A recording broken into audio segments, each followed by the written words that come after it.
एक छोटे से गांव में सूरजपुर नाम के राजू नाम का एक युवक रहता था। राजू बहुत ही आलसी था।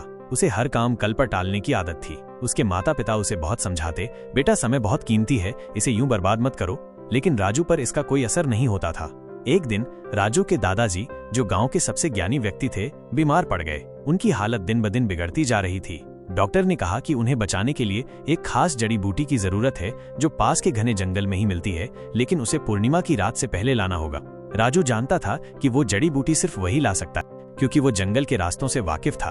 उसके पास 5 दिन थे। पहले दिन उसने सोचा, अभी बहुत समय है, कल सुबह चला जाऊंगा। दूसरा दिन भी उसने इसी तरह बिता दिया। तीसरा दिन आया तो बारिश होने लगी और राजू ने फिर टाल दिया। चौथा दिन राजू के दादाजी की सांसें तेज होने लगी।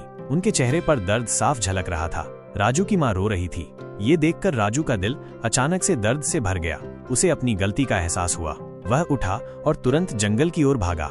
जंगल बहुत घना था और राजू को रास्ते में कई मुश्किलों का सामना करना पड़ा। उसने कांटों और पत्थरों से भरी राहों को पार किया, लेकिन उसका मन सिर्फ अपने दादाजी को बचाने पर लगा था। वो दौड़ा, भागा, बिना रुके। जब वो जड़ी बूटी के पास पहुंचा तो पूर्णिमा की रात होने ही वाली थी। उसने जल्दी से जड़ी बूटी तोड़ी और वापस गांव की ओर भागा। जब राजू गांव पहुंचा तो सूरज डूब रहा था।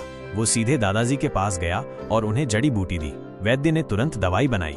दवाई का असर हुआ और धीरे धीरे दादाजी की हालत में सुधार आने लगा। राजू ने दादाजी की ओर देखा। उनकी आंखों में आंसू थे, लेकिन वे खुशी के आंसू थे। उन्होंने राजू का हाथ थामा और कहा, बेटा, तुमने समय की कीमत समझ ली। आज तुमने जो किया वो अनमोल है। राजू की आंखों में भी नमी थी। उसे अपनी पिछली गलतियों का बहुत पछतावा हो रहा था, लेकिन आज उसने समय पर काम करके अपने दादाजी की जान बचाई थी। उस दिन के बाद राजू कभी भी आलसी नहीं रहा। उसने समय का महत्व समझा और हर काम समय पर किया। वो जानता था कि बीता हुआ समय कभी वापस नहीं आता।